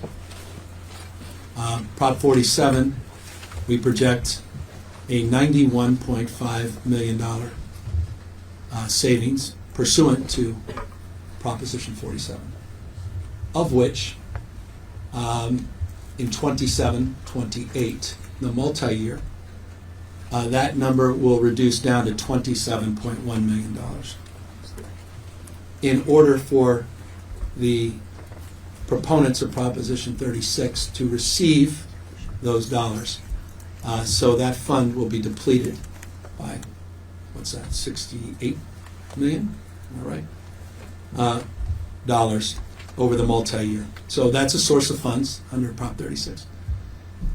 There's another impact, and you'll see it in the CDCR budget. As you know, we've closed down 3 prisons in the last few years in order to save money and be more efficient. We've shut down 42 housing units, 11 different facilities, and we've made other reductions beyond just closing prisons. By the way, we're proposing an additional October of 2026 or 2026 to shut down an additional prison in this budget. But there are impacts because of Prop 36 to the CDCR population costs, just like there are costs that the voters required under Prop 35. Billions and billions of dollars of Medicaid costs because of Prop 35. There are tens of millions, eventually hundreds of millions of dollars of costs that will be borne in probation and in corrections. And the correction data is hard right now because 36 is in its infancy, so it's hard to figure out exactly the census population. So here's the way it looks a little bit. We're seeing a significant, we've dropped from 175,000 at peak prison population down to about 90-ish. We're significantly seeing, we kept seeing that go like this. 36 is going to change that a little bit. We just don't know how much, but that uncertainty has kind of paused some things. And as a consequence, we expect in a couple of years some of those numbers to go back up and then to start to decline again. So that will be borne in CDCR's budget, so we are funding that. Probation is feeling the stress. Judicial Council are feeling a little stress. And to the extent that they want to stress their theory of the case, that this was about retail theft, maybe it's about drug possession more, they'll have the benefit of that $68 billion over the next few years by taking money away from similar programs under Prop 47. Hi, Governor. Rachel Blue from Politico. Right now, the federal government is trying to defund Planned Parenthood. Your budget here takes away their Prop 56 money for family planning, sweeps back their Prop 35 money for family planning. Planned Parenthood says that this is like a third of their budget that you're defunding. Do you have any concerns in a reproductive freedom state, like you always say, about access for patients to family planning and abortion care? Well, we enhanced the budget by over $200 million and passed some of the most progressive policies as it relates to family planning and reproductive freedom of any state in America. We also lead, and I was proud to lead the effort to lead a reproductive freedom alliance with other governors across the state.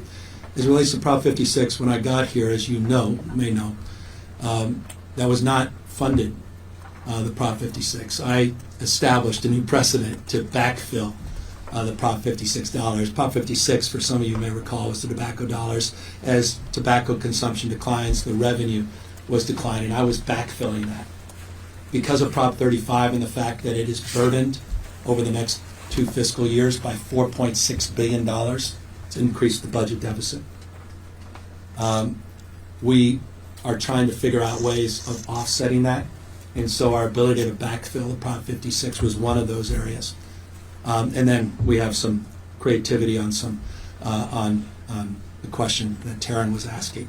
So we're able to sort of balance about $2 billion of that. But I am mindful of where we might be with the Trump administration, and look forward to working with the legislature in the spirit of your question over the course of the next month to understand more fully where the feds will be, and absolutely am committed to any adjustments that we can make in partnership with the legislature to address those anxieties in the spirit of our support that has historically been placed, but the burdens that have been placed on us by Prop 35, by these unfunded initiatives, have created the stress, among many other stresses, that challenge us further beyond just Donald Trump and the uncertainty on the revenue side. Hi, Governor. Laura Fitzgerald with Capital Public Radio. My question for you is, when it relates to the freeze of Medi-Cal expansion for undocumented adults, a lot of lawmakers, including those who are members of the Latino caucus, they've said that this is a big priority for them to maintain this access. And so I guess I'm wondering, how do you see these negotiations with the legislature playing out over the next month? And can you say whether or not this is a hard line for you on this one? Look, it's I made the point. I'd go back to my comments when I closed. It's been a point of pride, the work we've done on healthcare expansion. I didn't even talk about CalAIM and everything else we've done in this space. It's just no other state in the country does more. I was just reading, you may have seen it, I may even have it. It's interesting. There's if we could put this slide up on Texas, it's just interesting. I just think it's interesting. Texas hospitals are spending billions and billions of dollars now directly. They're starting to analyze the cost for undoc healthcare. You pay the price either way. We have universal health care in this country. It's called universal sick care in the emergency rooms. Taxpayers pay it. We believe in health care and wellness, a different approach. They also, by the way, have the highest uninsured rate in the country. We're among the lowest, about 10.4% if my recollection serves me. Again, stress test that. So I'm making the point they're making, to make the point I was making, that I don't want to be in this position, but we are in this position. And instead of rolling back the program, meaning cutting people off for basic care, we have to adjust the comprehensive nature of the care, some dental adjustments, etc. I'd rather hold the line, and this was the approach. And good people have different ideas, and I look forward to their ideas. And this is, you guys know this very well. This is a very iterative process. The May revise to the final budget. It's a two-way conversation, and we work with the caucuses very closely, and we work with the Latino caucus very closely on this expansion in the first place. And I can assure you, I'll look forward to continuing that engagement on this. Hi, Governor. Molly Ball from the Wall Street Journal. You are making headlines for sweeping homeless encampments, rolling back some benefits for the undocumented, not to mention some of the things you said recently on your podcast. Does this represent you moving to the center because you're going to run for president? I've been always a hard-headed pragmatist. I'm not an ideologue. I'm open argument, interested in evidence. You could have said that when I did Care Not Cash as a county supervisor. You could have said that when I was balancing budgets as mayor. Could have said that when I expanded our police department as mayor of San Francisco. I was the first mayor to actually reach the statutory requirement under the city charter in minimum staffing. So I've been accused of being a pragmatist for 20 plus years. And I think I'm being accused of that again. When it comes to quality of life, when it comes to, I did the first sit-lie ordinance in San Francisco. I did a aggressive panhandling ordinance. I've been at this a long time, and so it's remarkably consistent in that respect. I'm just for accountability, and I think the struggle on housing and the struggle on homelessness is that we got to get our own damn way. And so we're just driving much more accountability, and that's really, I think, the tonal change more than anything else. I think we also believe in balancing budgets. We've always balanced budgets. We've got to balance them. And I think we're trying to be responsible in terms of how we're doing it. And we're doing more than anyone else. We'll continue to do more than anyone else. But I think this is the best path of the past that and I can assure you, the stuff you have not seen, because I'm not promoting it, a little darker paths than the ones we're on. But it's not fundamentally a shift. Hi, Governor. Laurel Rosenhall of the New York Times. A two-part question on services for undocumented residents in California. If Congress moves ahead with the Medicaid plan to cut funding to states that provide Medicaid-like services to undocumented residents, how much more would that cut into the state funding that California receives for Medicaid?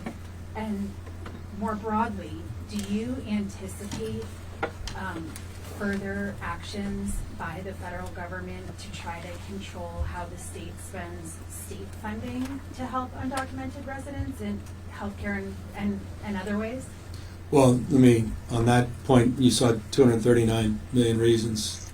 There is a proof point to that. Over 16,000 people impacted as it relates to, your question, sir, seniors, a program that Kristi Noem attacked, that California continues to fund, including in this year's budget, to offset the burdens for those that are blind and disabled that are otherwise not eligible without documentation for Social Security.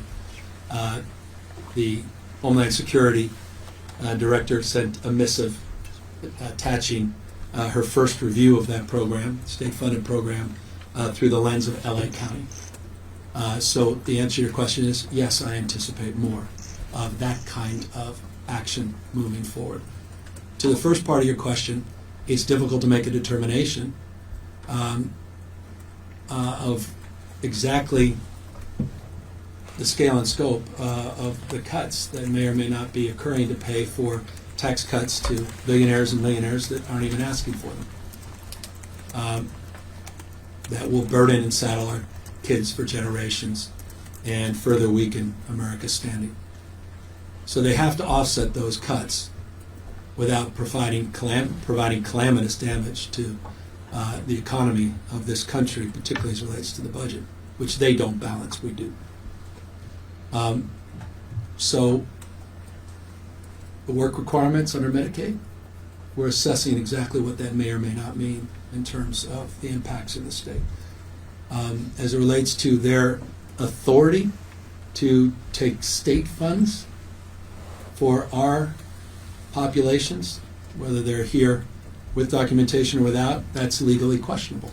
So we'll also assert ourselves in the courts, as we have in the past, and as we've successfully done in the past in the previous Trump 1.0 administration and moving forward. So that's the tack we take. We express a multifaceted strategy of how we would approach that. But I think it's really important in the context of the previous three questions that all of that needs to be considered by the legislature in the next few weeks. If you don't like these proposals, we may be in a very different place in 6 weeks, in 9 weeks. And I think we should be cautious about immediately eliminating consideration of X, Y, and Z until we see the totality of the challenges as they present themselves, particularly as it relates to the CR at the federal level and other actions that the Trump administration may take. Hi, Governor. This is Carlos Garcia from Telemundo. You said you are not cutting medical, but you're freezing new enrollment and adding a premium. Can you explain how that's different from a cut, and any message to the Latino community who can feel maybe California is abandoning them during this crisis budget? Well, no state in the country has done more for the Latino community in terms of expanding programs. No state will continue to do more. And by the way, I'm proud of the work we've done in that space, as I noted earlier, and the fact that we've championed a lot of those programs. We're not cutting anybody off from basic services, but we are asking for something we ask all taxpayers in California. By the way, many folks are taxpayers, over $8.5 billion a year in taxes we collect from people without documentation in the state. One last recent estimate. Under Covered California, we have deep subsidies that are substantially higher than the $100 contribution we're requesting. It's one way I would respond. I would like people to consider that for the health care. As it relates to our expansion, it exists nowhere else in the United States of America and continues, even with these modest adjustments, to continue nowhere else in America at the scope and scale that they do here for 1.6 million people. But we have to make adjustments in order to balance the budget. And that's the challenge and burden that's placed upon states, and so the burden and challenge that's placed upon us. And then I'll extend one final thing. Deep consideration if there's alternative strategies. The legislature can identify ongoing funding to balance the budget, not just this year, but to substantially address Taryn's question about the out year. Then I'm all in, and I would be more than open and willing to consider those alternative proposals if they service more people and attract more support from their colleagues in the legislature and the public. Hey, Governor, Ellie Kamish with Bloomberg News. Karen Bass has a funding request to help with the Los Angeles rebuilding. I didn't see that in the budget. And you also have a $40 billion request with the federal, with Congress, and that's not clear if that's going to come through. So what are you willing to do when it comes to funding for LA's rebuild?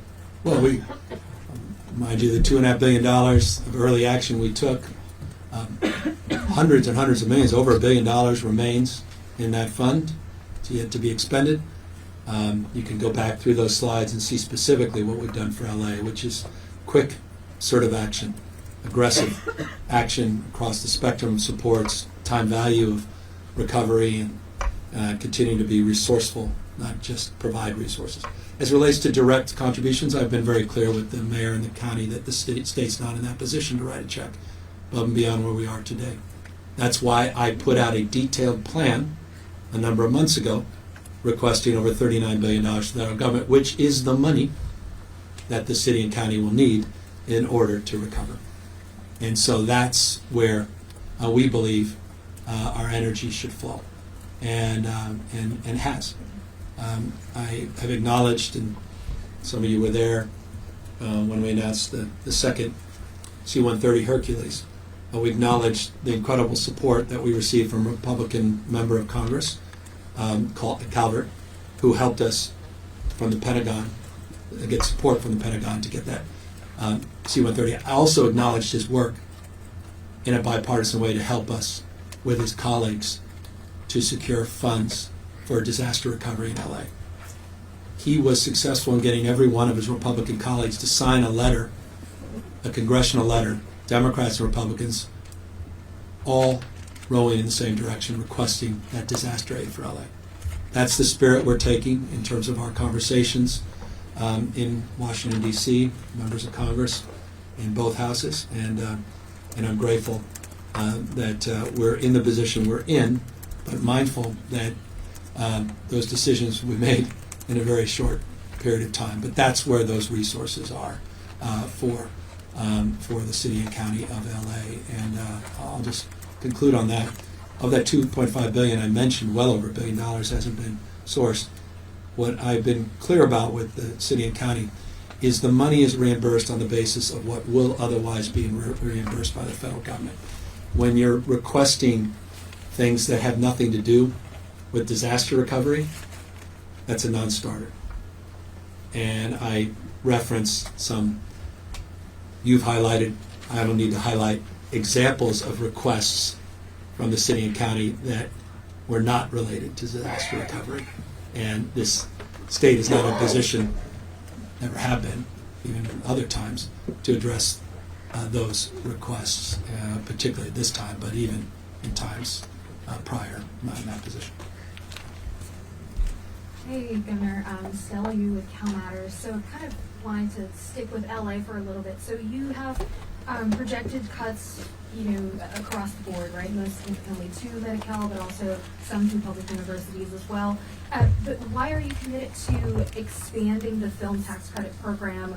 When there are concerns that families statewide would have to pay more in healthcare premiums, and just now you said, right, requesting more funding not related to disaster recovery would be a quote non-starter.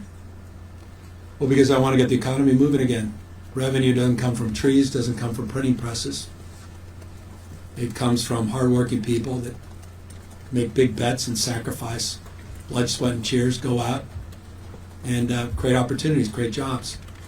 I'm really proud of the work that folks do and the trades, the work that folks do on the line every single day to entertain and to promote creativity and culture around the world. I'm really proud of California's leadership as it relates to film and filmmaking, pre and post production. It's on life support. LA County and LA City are struggling in their economic recovery. One of its principal economic drivers that benefits a large group of people is film and filmmaking, and we have to be more competitive. And so that's why I think it's critical that we make those investments. I also think it's critical that President Trump makes the investments. I applaud President Trump for recognizing that we're losing a lot of films to foreign countries. And I hope he steps up. You saw in the New York Times, I appreciate New York Times highlighting our request of $7.5 billion in a film tax credit that would address our competitiveness globally, which could also support not just our state, but the state of the industry throughout the United States. But the impacts in California are legendary, and we need to step things up. And this is all part and parcel of economic recovery, economic growth. And with economic recovery, economic growth comes more sustainability, more investment, more capital, more ability to address all of those larger issues that you highlighted in the frame of your question. Governor, Brett Stover here with State Affairs. You spoke a little bit about the uncertainty at the federal level in terms of the budget process there, the massive cuts that are going to be coming down the line. Do you expect the legislature to need to come back, at some point several months from now and make much more substantial than normal changes after this budget's passed? I don't know. We just really, we're just dealing with unprecedented assault on rule of law, democratic institutions, our growth engines. The reason California is the fourth largest economy in the world is we had a formula for success. We talk about that conveyor belt for talent, CSU, UCs, the commitment I'm making on the deferrals and the compact itself, the fact that we're reducing that January cut of 7.95% down to a more modest and manageable number is because we value those institutions. I value National Institute of Health and National Science Foundation, our labs. We referenced that 18% of global GDP in the R&D space. It's all part and parcel of why California is able to have robust budgets and enjoys so much robust revenue and unprecedented investments we continue to make even today. But look, they've got a big math problem, and they've dug themselves into a hole because they want to dig this country into a hole in terms of debt and deficit. And I think it's reckless, these tax cuts to billionaires. And again, vast majority I run into never even ask for them, don't even want them. They sure as hell don't need them. And so they have to pay for it, or at least appear to pay for it. They won't.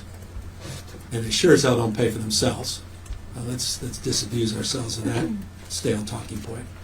And so, these cuts could be pretty steep, but we saw with Doge, that $2 trillion fizzled. Doge has been a complete failure. I don't even think they got to $160 billion.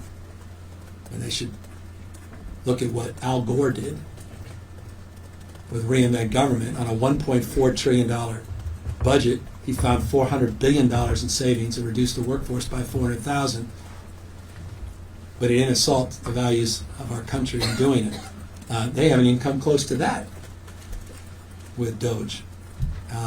So I don't really trust their math or their assertions or what they promote or they promise. So put on our seatbelts is, I guess, the answer to your question. And, we'll respond to what happens, but we've got to prepare for it. And that's, again, why I keep saying, as a legislature, we've got to act. Got to act. Got to get our own house in order. We've got to deal with our growth and spending. It's not just Medicaid, a number of other things. It's not just a revenue problem, to your point. It is a revenue issue in the short term, certainly. But in the multi-year, we have to address those cost pressures, and we have to be honest about them, and we can't delay. Good afternoon, Governor Nicole Nixon with the Sacramento Bee. You are framing this deficit as a Trump slump. I would answer my question by referring to what I just said. Well, I'm curious if the White House has responded at all to this or how you anticipate their response. Also wondering when the last time you spoke to the president was. It's been a few weeks, but look, I'm not blaming the president for the deficit. Someone else may be. You might be. That's not what I'm doing. I'm directly attaching an estimated $16 billion of revenue loss to the actions of this administration. How is that not blaming the president? Sorry. Well, because it impacts. It's not to. It doesn't express the totality of the budget challenge. So by definition, I'm not expressing that that's the reason we're in the position. I'm saying in the short run, we had a $7.9 billion increase above projections, and that came to a screeching halt shortly after Liberation Day, and it's significantly impacted our economic projections. And it's not just as it relates to GDP growth, unemployment, but also inflationary pressures that have forced us to adjust our budget. And as a consequence, it will impact us by $16 billion. But I'm saying we have that issue on the revenue side, and we have an expense issue. And that expresses itself in the multi-years even more acutely than in the short run. But I certainly am attaching those revenue concerns directly to the activities of the administration, unquestionable. But not the totality of the deficit. And they haven't responded to you at all No. on this? Thank you. Good afternoon, Governor. Vanessa Sanchez from KFF News. The current GOP House proposal wants to penalize the states like California that continue to cover immigrants without legal authorization. And so they are saying that there's going to be a cut of 10 percentage points. So are you willing to continue covering those who are currently enrolled, even if that means a hit of 10%? And also, if so, how would you cover them? Yeah. That Well, you got to find. Again, it's hard to speculate on where these cuts are going. Are they going to find $880 million of cuts in the Medicaid system? What would that impact? How would that look? Where cuts are they actually going to attach there? Are they going to find other cuts? Are they going to touch the Pentagon budget? Are they just going to continue to mislead people that they can do this without cutting Medicaid, which the president said clearly he would not do, which Congress is clearly saying something differently. But each house has different proposals, and so we just have to wait and see what the number is. But our ability to backfill all these federal cuts, no, we're not going to be in a position to do that. We just are not in that position. But we may be in position. It's the old adage: you can't do everything, but you can do anything. There may be areas where we can make adjustments, but if you're looking at $1 trillion of cuts, and let's just assume California is 15% of that, we're not going to be in a position to offset all of those cuts into our state. But there may be categories where we actually can address the concern. I just have a quick follow-up. I talked to 2 women this morning. Both of them became eligible for Medicaid. Both of them are undocumented. And both of them said that they wouldn't be able to afford the $100 premium. I just want to read what one of them said. She said, they say that we are the largest economy. It's not fair that the poor have to pay what we don't have. So what do you say to her and others who are feeling that you're leaving them behind? Well, we've provided more support than any state in American history, and we'll continue to provide more support than any state in American history.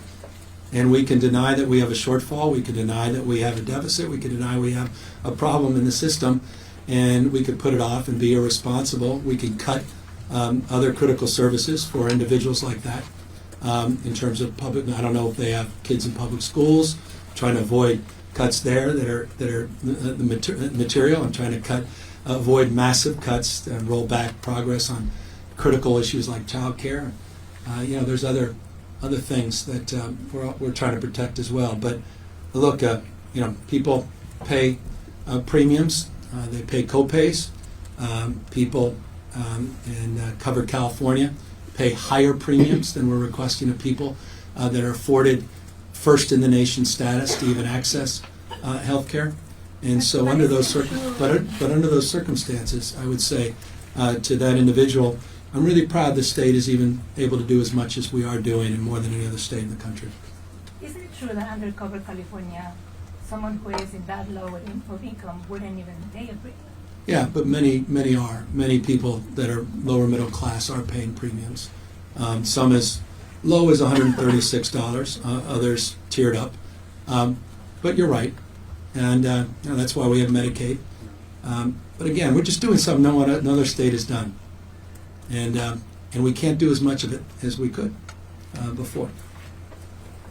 Hi, Governor. Sophia Bolak here from the San Francisco Chronicle. You talked about the increased costs in incarceration and probation from Prop 36, as well as the reduced Prop 37 savings. And I'm wondering, in light of the reduction in the Prop 47 funds, are you worried that if you don't put in more money to backfill those losses, that some of the progress that you talked about being proud of on, behavioral health, addiction treatment, mental health care, are you worried that the state will have to take a step back in those areas? Quite the contrary. We're flooding the zone with more mental health support than any time in American history. There's never been a jurisdiction that's done more. And we just flooded the zone with $3.3 billion of projects, 214 to be exact, 5,100 beds, 20+ thousand outpatient beds. Flooding the zone in terms of the CalAIM investments, whole person care, the work we're doing with the expansion, the waivers we received through the Biden administration in the behavioral health space, and providing eligibility for rental assistance under the BH Connect waiver. So quite the contrary. The money that we're providing workforce, the $1.4 billion over 5 years, the Mental Health Services Act reforms that go into effect in July of next year that provide 30% of the funds under the Mental Health Service Act to go into housing supports to prioritize that population. The work we've done 0 to 26 for our kids, the work we're doing in the wellness centers in our public schools, community schools, we have truly flooded the zone in this space. Now, as it relates to the issue of Prop 47, they're basically just sweeping dollars for similar programs, but they can lay claim to those dollars under the Prop 36 rubric. And that's what the initiative requires us to do, and that's what we're doing. As it relates to the burdens on the taxpayers, where it impacts budgets elsewhere in terms of incarceration costs that were unfunded, we'll absorb those costs pursuant to the will of the voters, just like we're absorbing billions and billions of dollars of costs under the expansion under Prop 35, which costs over $10 billion in the next few years, one of the reasons the budget grows. But just to clarify, because I've asked you about this before the measure passed, and you had said at the time Prop 1 funds can't fund the kind of health care that is... Prop 1 was never conceived for this, quite the contrary. I mean, Prop 1 was promoted for the purposes that the voters embraced. Prop 36 was never even a concept at the time. Prop 33, look, the retail theft reforms the legislature made have had real impact. The Prop 36 impacts we'll see. We'll see what happens over time. They're going to be able to take the Prop 47 money. It's going to be down to what we estimate in the current budget. You take a look at the 8 pages, down to $27.1 million from the 91.5. They'll have those resources. The counties, I was a former county mayor. It's their job. It's not just the state's not the only spigot. Counties have to do their job. And there are a lot of supervisors in the counties that promoted it, so this is their opportunity to step up, fund it. There are city mayors that supported it. It's their opportunity to step up, fund it. Provide your city with all the resources you need. They should, if this is their top priority over other things. But just saying there needed to be a state pill to solve all their problems was not what the voters required us, quite the contrary. Hi, Governor. Thank you for taking the question. A question not related to the budget for you. In terms of the I don't know if I'm happy or concerned. In terms of the Menendez brothers. Oh case, gosh, concerned. What questions do you want answered in the risk assessment? And if the parole board recommends that they get parole, would you support that? Well, I won't deal with a hypothetical because I read the parole reports. So on the basis of a recommendation, I reject the parole board's recommendations often. I'll send back en banc for a full review. Parole recommendations, I'll reject them, reverse them completely. And obviously, I have great respect for their judgment and the very relatively small percentage of parole applications they actually approve and tend to approve most of them. Specific to the Menendez case. So the judge in the resentencing made them eligible for parole. We started a process, as you know, which was intended to help inform the judge in the resentencing of the risk assessment. We thought that would be prudent to do before any resentencing. That process has unfolded over the course of the last number of months, and forensic psychologists did an assessment of the risk of each individual brother. That was debated, the district attorney debated, the victim's family, and the judge himself debated the merits and demerits of whether or not that should be included in the proceedings, and a lot of that was discussed publicly, another conversation, some of it behind closed doors. That's one component part of the process that's unfolding that is supposed to conclude on June 13th as it relates to the parole board's actions. That's a very similar process to a traditional parole process. So the question for the parole board is, will they reserve that as a more traditional parole process, or will they choose to have a separate pathway to a independent parole analysis?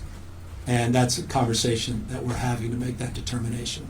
So it's conceivable, to the point, that on June 13th, there could be a recommendation to me.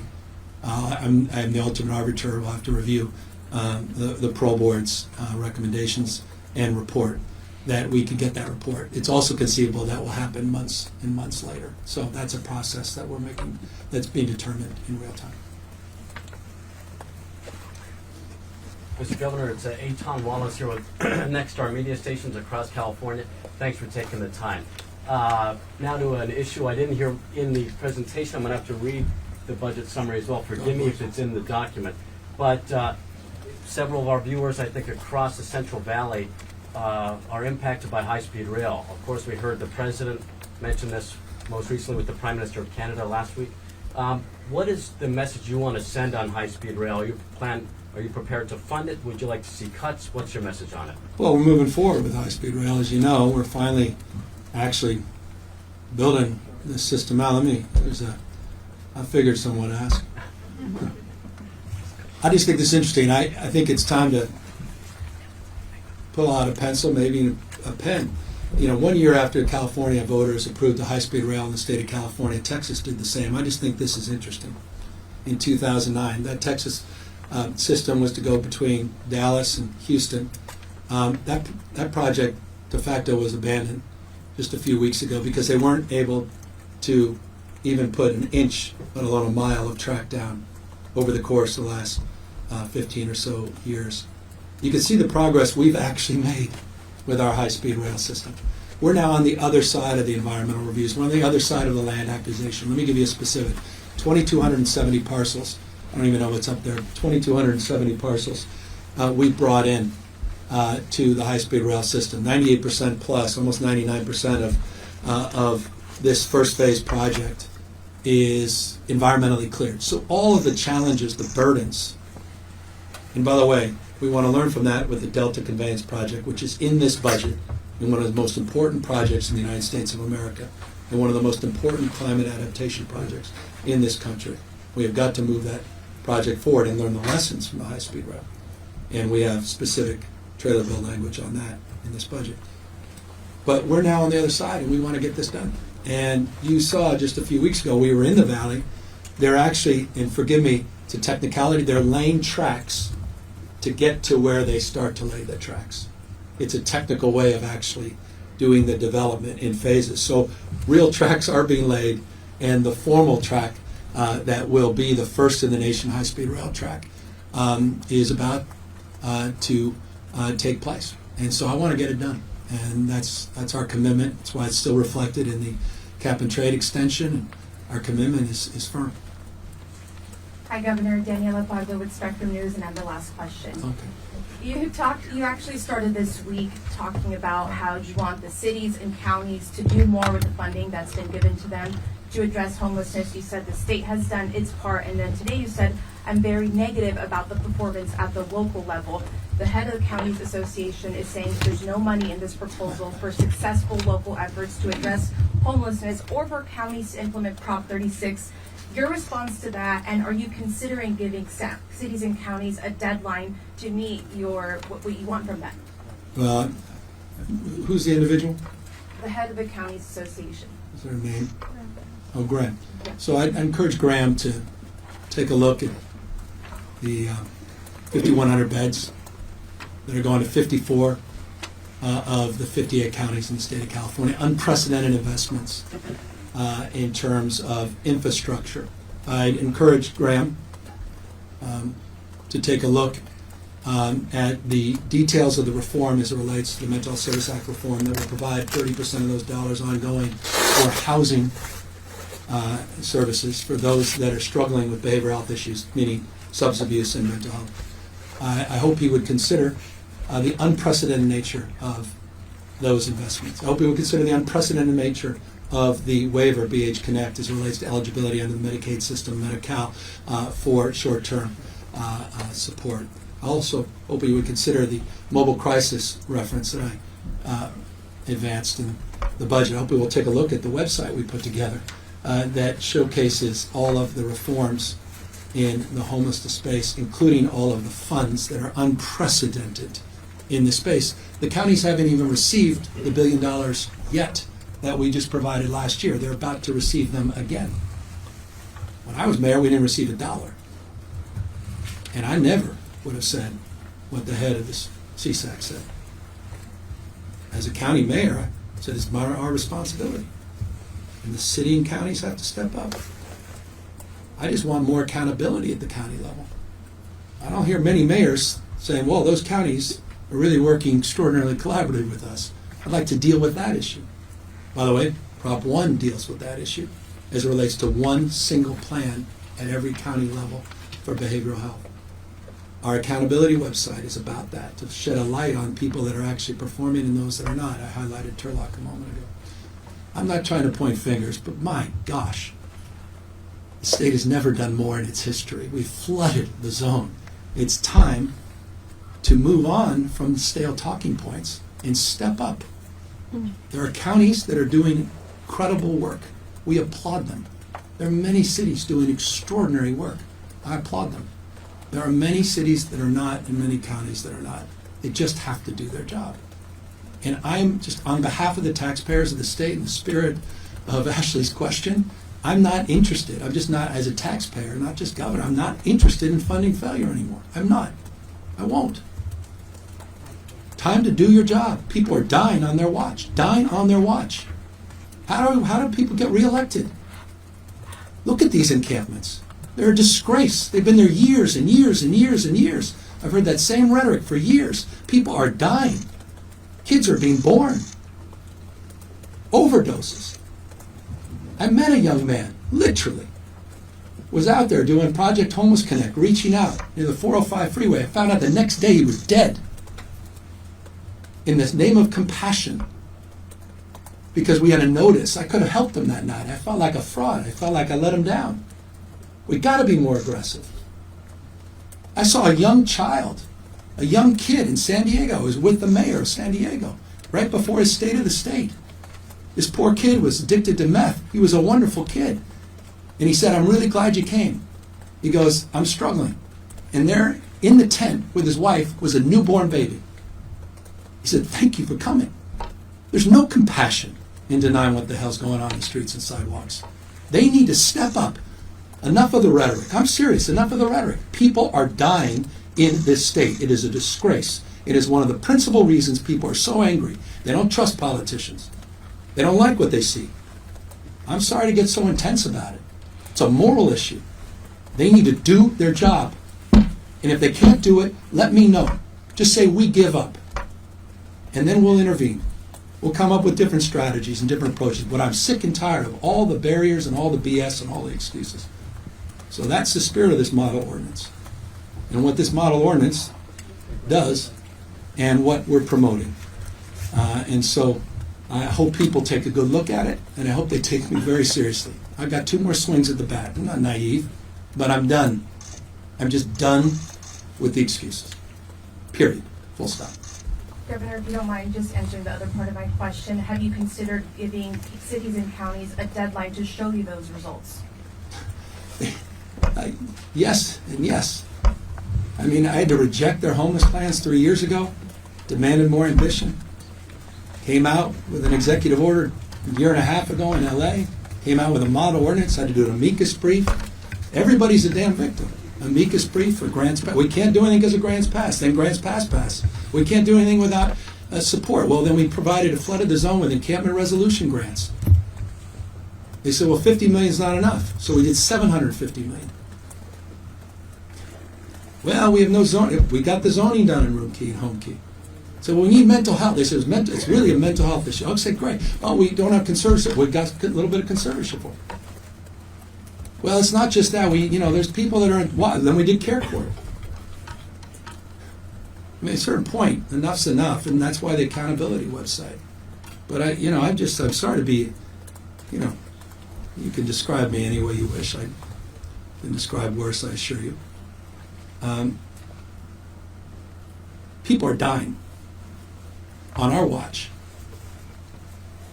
I'd rather they own up to that fact and stop with the rhetoric that to me dates back to the 1970s, 80s, 90s, 2000s, and 2010. This state has never done more, never cleaned more barriers, never created more pathways and opportunities. Now prove that this is not a waste of taxpayers' time and resources. That was a lot. Thank you for the last question. It was a spirited question, but you said it very, very responsibly. My response was certainly more spirited. But we hope we are responsible in this approach to the budget. Some difficult choices, sure. But I think the totality of what we're protecting and who we're protecting, I think, is consistent with our values. But clearly, we're not in a position to continue to do as much as we wish to do and want to do. And so it's in that spirit that we ask the legislature to take a good, hard look at this year's challenge and next year's challenge as well. We cannot let ourselves off the hook. The uncertainty around Trump and the Trump cuts and congressional cuts only underscore your questions in that space, the imperative of taking seriously the multi-year. The revenue side was definitely impacted by the recklessness of Trump's policies, which, by the way, are universally accepted as being reckless. Hardly a news item today that the governor of California is doubling down on that. But there are investments that we are making that we simply cannot continue to make and balance our budget over the multi-year. And that is reflected in the approach we're taking here today to balance this next fiscal year's budget and to substantially address budget year +1 and significantly reduce the out years and the impacts of more uncertainty. So with that, the budget presentation will now begin. With the finance chair, Joe, thanks for all your hard work. Thank you, HD, for correcting anything I made, any mistakes I may have made, and Erica for all your hard work, and team finance, well done, and thank you guys for preparing today's slide.